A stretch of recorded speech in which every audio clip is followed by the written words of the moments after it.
Otce i Syna i Ducha Svatého. Pán s vámi. Zamysleme se nad sebou, litujme svých hříchů.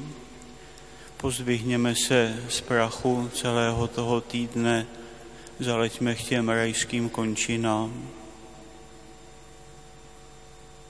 Smiluj se nad námi, Pane. Ukaž nám, Pane, své milosrdenství. Smiluj se nad námi, všemohoucí Bože, odpusť nám hříchy a doveď nás do života věčného. Kyrie eleison, Kyrie eleison, Kyrie eleison, Christe eleison, Christe eleison, Christe eleison,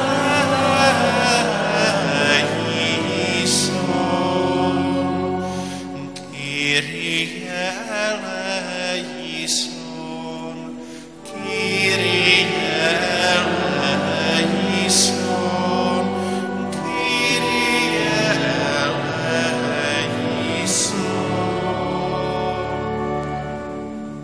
Sláva na výsostech Bohu. A na zemi pokoj lidem dobré vůle. Chválíme tě, velebíme tě, klaníme se ti, oslavujeme tě, vzdáváme ti díky pro tvou velikou slávu. Pane a Bože nebeský králi, Bože Otče všemohoucí,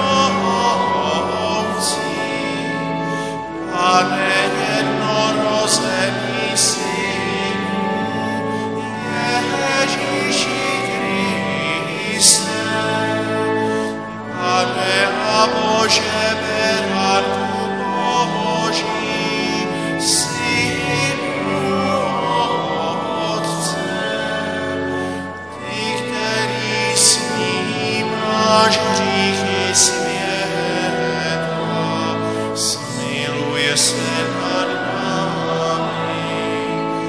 Ty, který snímáš hříchy světa, přijmi naše prosby.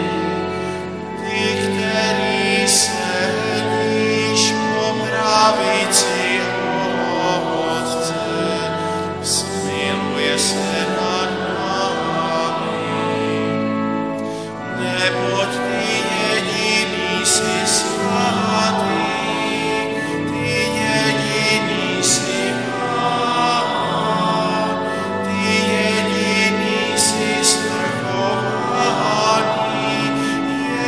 Ježíši Kriste, se svatým Duchem, ve slávě Boha Otce. Amen.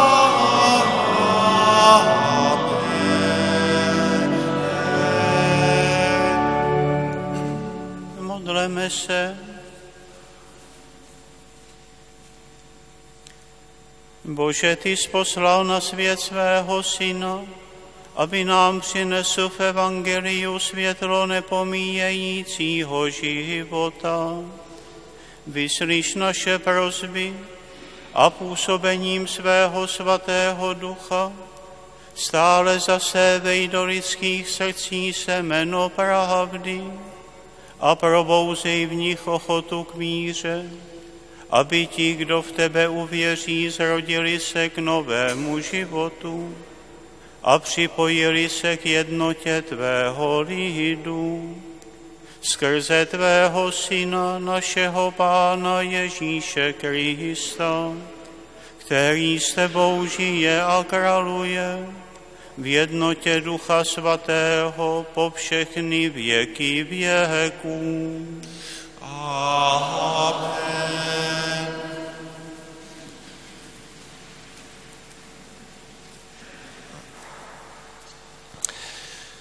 Sestry a bratři, otvíráme v prvním čtení úryvek z knihy proroka Izajáše z 53. kapitoly, část ze 4. písně o božím služebníku. Ze svatého Matouše otevřeme část 10. kapitoly. Na cestě k Jeruzalému proti triumfalistickému pojetí apoštolů nabízí Ježíš logiku služby. A ve druhém čtení potom pokračujeme v listě Židům. Objevuje se před námi téma Ježíše jako prostředníka ve velkém symbolu staré smlouvy, v symbolu velekněze.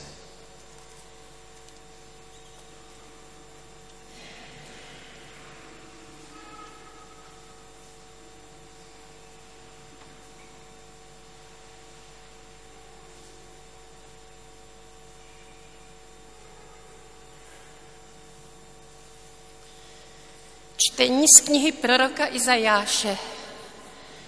Hospodinu se zalíbilo zdrtit svého služebníka utrpením. Jestliže dá na usmíření svůj život, uzří potomstvo, které bude žít dlouho, skrze něho se zdaří Hospodinův plán. Pro útrapy své duše uvidí světlo, nasytí se svým poznáním. Můj spravedlivý služebník ospravedlní mnohé, neboť sám ponese jejich viny. Slyšeli jsme slovo Boží.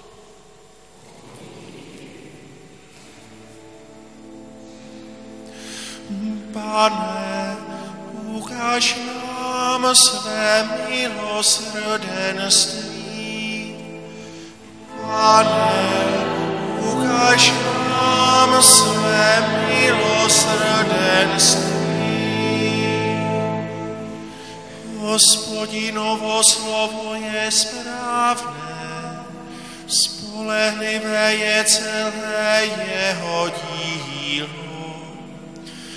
Miluje spravedlnost a právo, země je plná Hospodinovy milostí. Pane, ukáž nám své milosrdenství. Hospodinovo oko bdí nad těmi, kdo se ho bojí, nad těmi, kdo doufají v jeho milost, aby jejich duše vyrval ze smrti, aby jim zachoval život za hladu. Pane, ukáž nám své milosrdenství. Naše duše vyhlíží Hospodina, on sám je naše pomoc a štít. Ať spočine na nás, Hospodine, tvé milosrdenství, jak doufáme v tebe. Pane, ukáž nám své milosrdenství.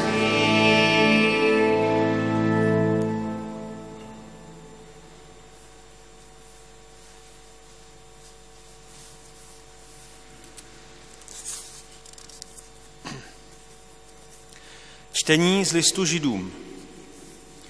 Bratři, máme vynikajícího velekněze, který prošel až do nejvyššího nebe.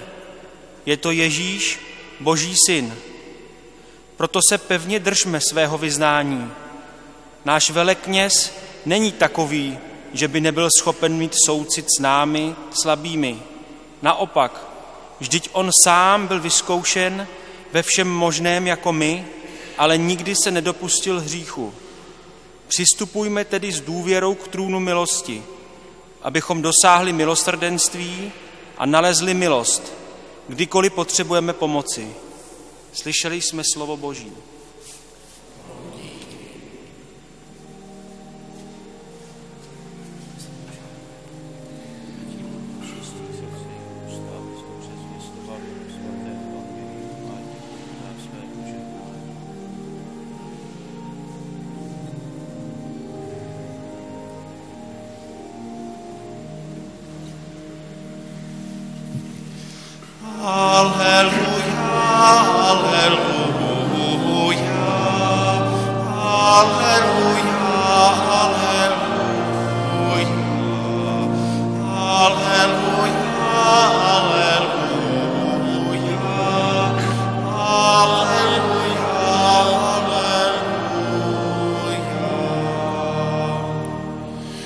Syn člověka přišel, aby sloužil a dal svůj život jako výkupné za všechny. Aleluja, aleluja, aleluja, aleluja, aleluja,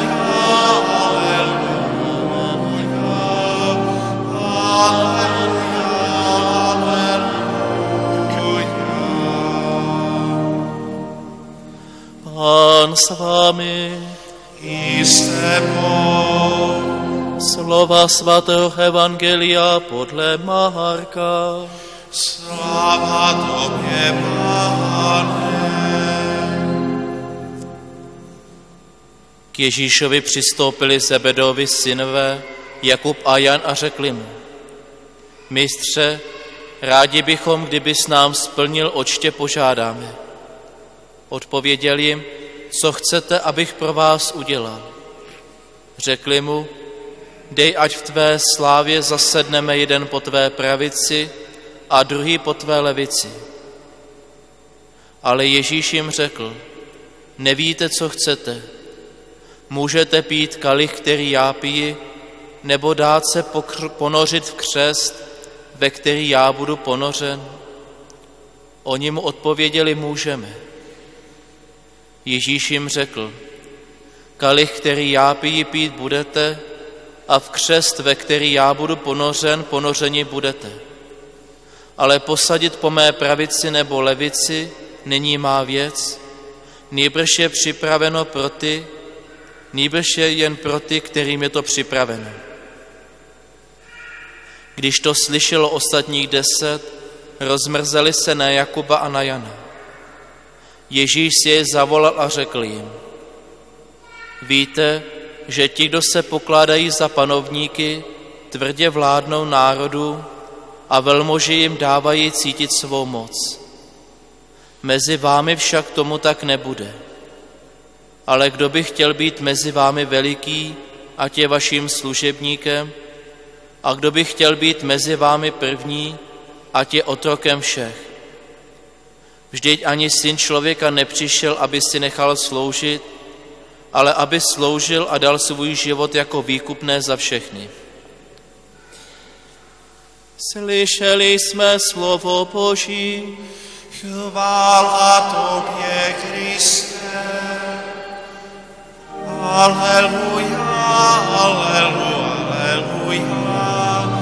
aleluja, aleluja, aleluja, aleluja, aleluja.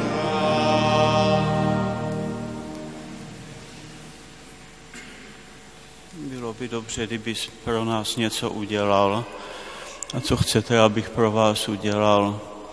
Dej, ať jeden zasedneme po tvé pravici a jeden po tvé levici. Když už, aspoň po levici, když už po pravici jakoby nebylo místo, i když to může samozřejmě znamenat ještě něco jiného. Ten, kdo sedí po pravici, je roven tomu, kdo sedí uprostřed. Ti dva bratři jsou nám možná blíž, než tušíme. Jim jde o to zajistit si pozici. Pán Ježíš bude jednou královat, on bude vládnout. Oni by mohli mít nějaké to křeslo v té jeho vládě, když teda mu tak ochotně slouží, měl by pro ně něco udělat, ne na oplátku. Už s ním leco zažili. Mít se dobře s Kristem, zajistit si pozici, zajistit si zaopatření i pro svou rodinu třeba. Jsou to samozřejmě dobré touhy a jsou vepsány do srdce každého člověka. Být uznán společností, něčeho dosáhnout. A jsou to samozřejmě touhy dobré. Asi nikdo nechce být nějak někde na okraji nebo nepřijatý společností. Každý chce mít přeci zajištěný život, určité společenské postavení. Pán Ježíš naznačuje, že ty touhy jsou sami o sobě dobré, ale potřebuje je dát do takových správných souvislostí. Potíž nastává tehdy, když určují náš život, když mají hlavní slovo v naší existenci. A ještě horší je to potom, když nám diktují, jak se máme chovat, určují náš život. Přestáváme být sami sebou a zaměřujeme se jenom třeba na kariéru. Jak by to bylo nejlepší, jaké jsou ty trendy třeba. A nejde jenom o život samotný, ale jde o ten život s Kristem. Když máme za to, že my, když mu takhle sloužíme, ale co jsme pro něj udělali a možná i vytrpěli, že nám musí, tak jako dobrý zaměstnavatel, řekněme, zajistit pohodlí, život bez problémů, jenom ne žádné tragické události. Že když už jsme mu dali tak nějak hodně, a je potřeba dát samozřejmě jakoby všechno, tak by nám měl zajistit aspoň úspěch ve společnosti, úspěch třeba v pastoraci nebo v církvi. Když už teda se nám nepovedlo třeba na té světské rovině dosáhnout úspěchu, tak aspoň teda v té církvi bychom mohli, když už jsme se tolik obětovali a nastarali. Rozkvět naší farnosti, rozkvět třeba modlitební skupiny, samo sebou, že by, to je jasný úplně, by nám měl zajistit zdraví nebo uzdravení z našich nemocí. Když potom neplní tahle naše přání, tak potom už s ním nechceme chodit a už s ním nechceme nic mít, už se nám to tolik nezdá, už se nám to tolik nelíbí a teď hledáme, kde je nějaká skulina v různých těch poučkách a že to neodpovídá vlastně životu. Už se nám ho nechce tolik následovat, už nás klamal, zdá se nám.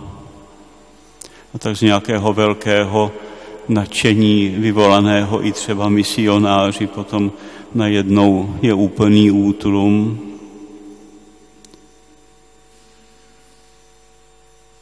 A Pán Ježíš na ta naše přání, která jsou přirozená a opodstatněná nějakým způsobem, on reaguje i k nám ve stejném stylu, jak těm učedníkům.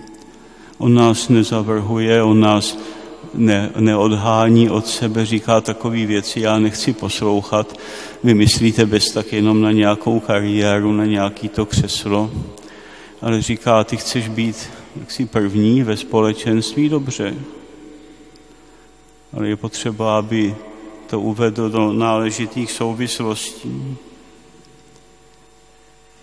Pán Ježíš neříká, že máme tyhle ty ambice odvrhnout, ale radí nám, jak to uskutečnit. Aspoň tak se domnívá Angelo Scarano v těch svých vývodech k dnešnímu evangeliu. Buď tím posledním a to tím způsobem, že budeš hledat prospěch druhých a ne svůj. Že budeš hledat způsoby, jak poctít druhé, jak je vyzdvihnout, že budeš o nich třeba přemýšlet, co oni umí, co oni neumí, jak by se taky mohli ukázat, že když budou ve správné poloze, v tom společenství, ve správné pozici, budou dělat to, co umí, a ne to, co neumí, no tak potom i ty budeš úspěšný. Když nebudeš hledat pro sebe jenom tituly a ta přední místa, ale budeš přemýšlet o tom, jak druhé ocenit za jejich služby, jak je vyzdvihnout na podstavec, jak je uschopnit k plnějšímu životu, tak právě tím, že budeš myslet na to dobro druhých, budeš dělat něco pro sebe. Budeš zároveň si vytvářet své dobro. A tak paradoxně službou druhým prokazujeme službu zároveň sami sobě. Uschopňujeme zároveň sami sebe. Ale je ještě potřeba vyslovit jakési varování, že ta ochota ke službě má svá úskalí. Setkáváme se s tím, že jak si někdo je ochoten sloužit, ale nenechá se sám obsloužit, a zase naopak někdo se nechá obsloužit a není ochoten sloužit. Není správné si myslet, že mám jen sloužit a nenechat se obsluhovat. Obě ty věci k sobě patří a jsou potřebné. V Novém zákoně se říká jasně, že tím jediným skutečným služebníkem, tím jediným, kdo nepotřebuje službu druhých, je sám Pán Ježíš. Ale protože nikdo jiný už na něj nemá, tak právě proto je potřeba umět se nechat obsloužit. Každý potřebuje službu druhých. Tak to chce Bůh, protože, jak říká Písmo svaté, on sestavil tělo tak, že noha potřebuje hlavu třeba, že oko nemůže říci ruce, s tebou nepotřebují nic mít, ne? Nebo noha, že nemůže říct hlavě, nepotřebuju tě. Tak tedy služ druhým a nech druhé, aby tě obsluhovali. A především je potřeba nechat Kristu prostor, aby on nám mohl sloužit. Aby se dotkl našich bolestných ran, aby nás vyvedl ze strnulého stereotypu. Bez jeho služby prokázané tobě, když nebudeš sám uzdraven, když nebudeš vyveden z nějakých těch ošklivých věcí, nebudeš si moci dovolit sloužit druhým. Jak je napsáno to zase v Písmu svatém, jestliže ti neumyju nohy, tak nebudeš mít se mnou podíl. Kristus je ten první ze služebníků, je jediný skutečný služebník. A také ty právě, protože jsi služebník, ho potřebuješ. Věřím v jednoho Boha,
Církev je Bohem poslána k národům, aby se stala všeobecnou svátostí spásy.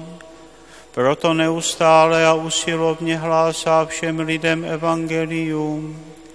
Prosme, aby touto službou se lidstvo přetvářelo v jednu rodinu Božího lidu. Bože náš Otče, prosíme tě, vyslyš nás. Prosíme tě, vyslyš nás. Posvěcuj svou církev, aby příkladným životem, kázáním a svátostmi přiváděla národy k víře, svobodě a pokoji Kristově. Pána prosme.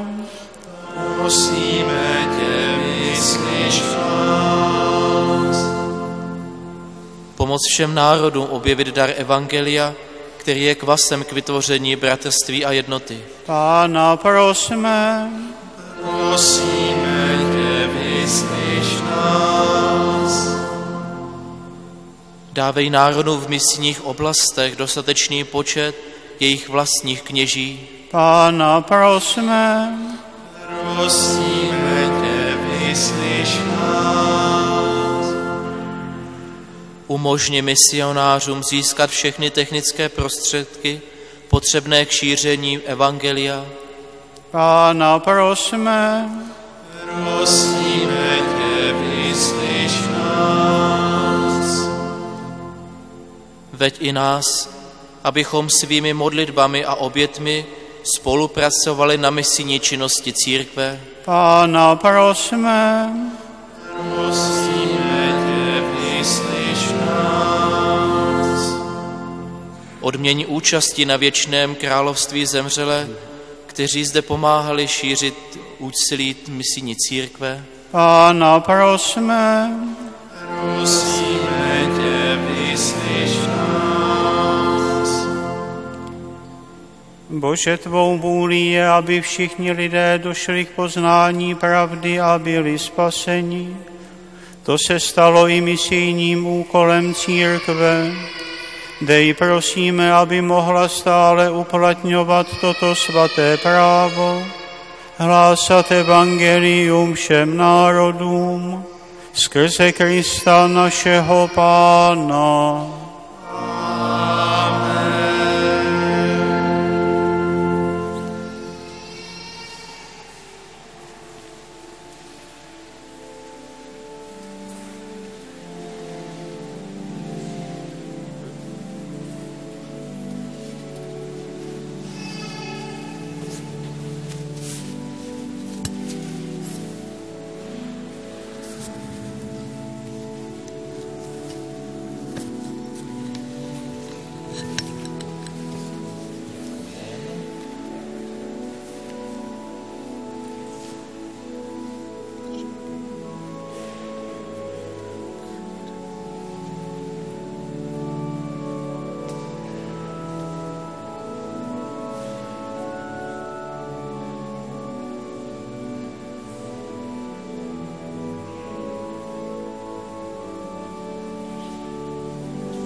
Modleme se, aby Bůh přijal oběť své církve. A ti přijme ke své slávy, jak spásy světa. Zhlédni, Bože, na oběť svého Syna. On vydal sám sebe jako výkupné za všechny. Dej, ať se skrze něho mezi národy stále šíří sláva tvého jména a jeho oběť ať se slaví po celé zemi. Neboť on s tebou žije a králuje na věky věků. Amen. Pán s vámi, I s tebou vzhůru srdce, máme je u Pána. vzdávejme díky Bohu našemu Otci. Je to důstojné a spravedlivé. Vzdáváme ti díky, svatý Bože, Pane nebe i země. Ty jsi stvořil svět a určuješ běh jeho dějin. Tvůj syn se stal člověkem, zvěstoval nám tvé slovo a volal k následování. On je cesta, která vede k tobě, pravda, která osvobozuje, život, který naplňuje radostí. Skrze něho spojuješ v jednu rodinu všechny, které jsi stvořil k slávě svého jména. Vykoupil krví jeho kříže, označil pečetí svého ducha. A proto nyní vždycky a na věky hlásáme s anděli a svatými tvou slávu a radostně voláme. Svatý, svatý, svatý Pán úžasů. Nebe i země jsou plny tvé slávy. Hosanna na výsosti. Požehnaný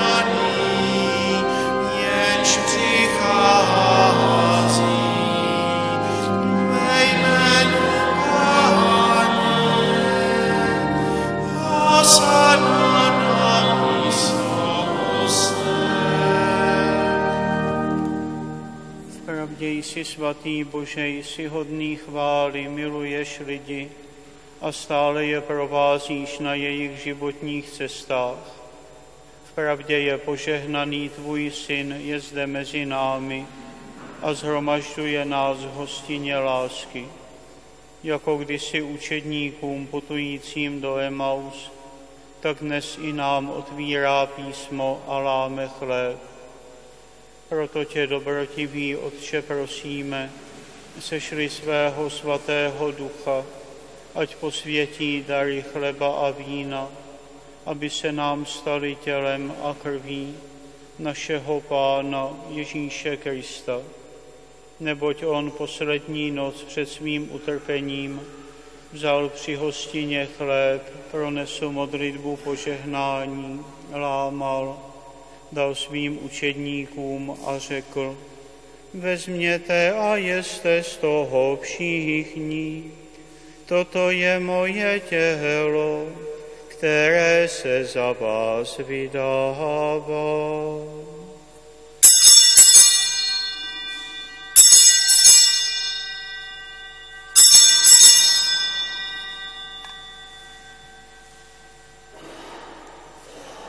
Po večeři vzal kalich s vínem, pronesl modlitbu chvály a díků, dal ho svým učedníkům a řekl: vezměte a pijte z něho všichni. Toto je kalich mé krve, která se prolévá za vás a za všechny na odpuštění hříchů. Toto je smlouva nová a věčná. To konejte na mou památku.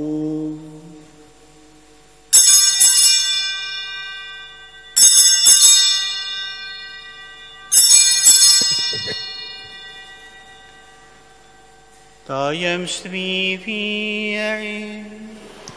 Tvou smrt zvěstujeme, tvé vzkříšení vyznáváme, na tvůj příchod čekáme, Pane Ježíši Kriste. Dobrý Otče, slavíme památku Krista, tvého Syna a našeho Spasitele. Ty jsi ho utrpením a smrtí přivedl k slávě vzkříšení a posadil po své pravici. Hlásáme toto dílo tvé lásky, dokud on nepřijde ve své slávě, a klademe před tebe chléb života a kalich požehnání. Zhlédni, milosrdný Otče, na oběť své církve. Je to velikonoční oběť, ve které Ježíš Kristus vydává své tělo a prolévá svou krev, a tak nám otvírá cestu k tobě. Milosrdný Bože, dej nám ducha lásky, ať se účastí na tomto stole stáváme živými údy Kristova těla. A když máme účast na tomto tajemství, prosíme tě, všemohoucí Otče, oživuj nás svým duchem, ať se podobáme tvému Synu. Upevni pouto našeho společenství s papežem Františkem, s biskupem Vlastimilem, jeho pomocným biskupem Pavlem i ostatními biskupy, s kněžími Jáhny a celým svým lidem. Dej, aby věřící uměli poznávat ve světle víry znamení času a ochotně dávali své síly do služeb evangelia. Nauč nás vnímat potřeby lidí, ať sdílíme jejich smutek i úzkost, radost i naději. Ukazujeme jim cestu ke spáse a společně s nimi jdeme do tvého království. Pamatuj na naše bratry a sestry, kteří zesnuli v Kristově pokoji, i na všechny zemřelé, vždyť jejich víru znáš ty sám. Dej, aby se radovali, že tě vidí tváří v tvář, a ve vzkříšení jim daruj plnost života. Až skončí i naše pozemské putování, přiveď nás do věčného domova, kde tě s blahoslavenou Bohorodičkou Pannou Marií, s jejím snoubencem svatým Josefem, s apoštoly a mučedníky, se svatým Mikulášem a se všemi svatými budeme na věky chválit a oslavovat skrze tvého Syna Ježíše Krista. Skrze něho a s ním a v něm je tvoje všechna čest a sláva, Bože Otče všemohoucí, v jednotě Ducha Svatého, po všechny věky věků. Amen. Pomodleme se, jak nás naučil náš Pán Ježíš Kristus. Otče náš, jenž jsi na nebesích, posvěcej jméno tvé, přijď království tvé, buď vůle tvá, jako v nebi, tak i na zemi. Chléb náš vezdejší dej nám dnes a odpusť nám naše viny, jako i my odpouštíme našim viníkům, a neuveď nás v pokušení, ale zbav nás od zlého. Vysvoboď nás ode všeho zlého, Bože, a dej našim dnům svůj mír. Smiluj se nad námi a pomoz nám, ať se nikdy nedostaneme do područí hříchu, ať žijeme v bezpečí před každým zmatkem a s nadějí očekáváme požehnaný příchod našeho Spasitele Ježíše Krista. Neboť tvé je království, i moc i sláva na věky. Pane Ježíši Kriste, ty jsi řekl svým apoštolům, odkazuji vám pokoj, svůj pokoj vám dávám. Nehleď tedy na naše hříchy, ale na víru své církve a podle své vůle ji naplňuj pokojem a veď k jednotě, neboť ty žiješ a králuješ na věky věků. Pokoj Páně, ať zůstává vždycky s vámi. Pozdravte se navzájem pozdravením pokoje.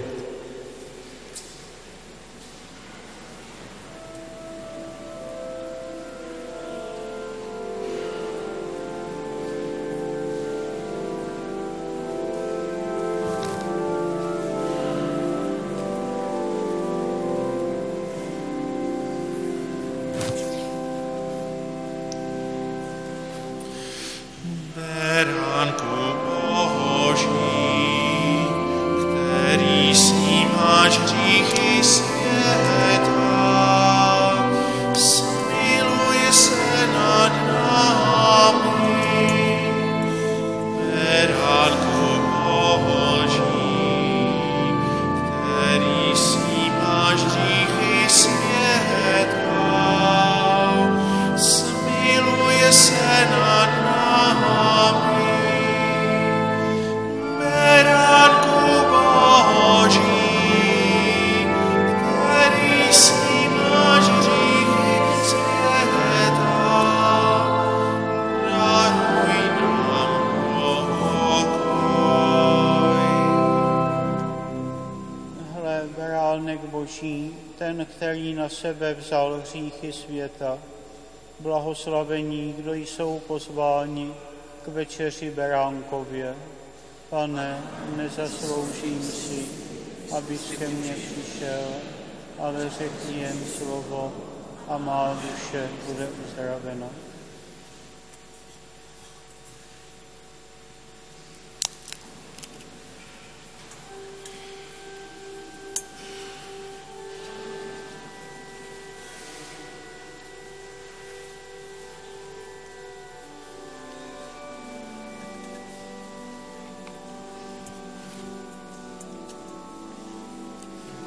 Amen.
Modleme se.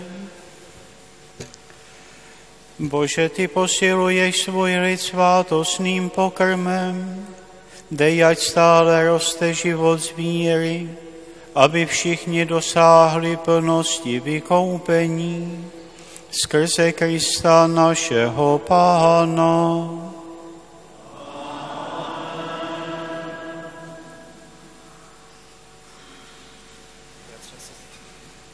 Bratře a sestry, můžete se na chviličku posadit.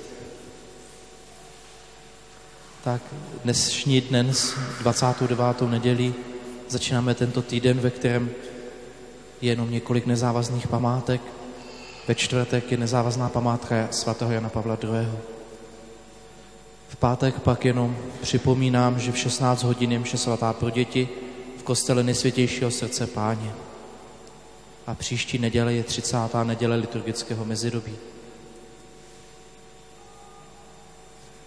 Zároveň si dovoluji taky vlastně pozvat vás pravidelně každý čtvrtek do kostela svaté rodiny, kde je od 5:30 modlitba Nešpor a od 6 do 7 tichá adorace, takže kdo byste chtěli, nevím, jestli se to moc rozšířilo, ale jste tam srdečně zváni mezi mladé i vás starší klidně.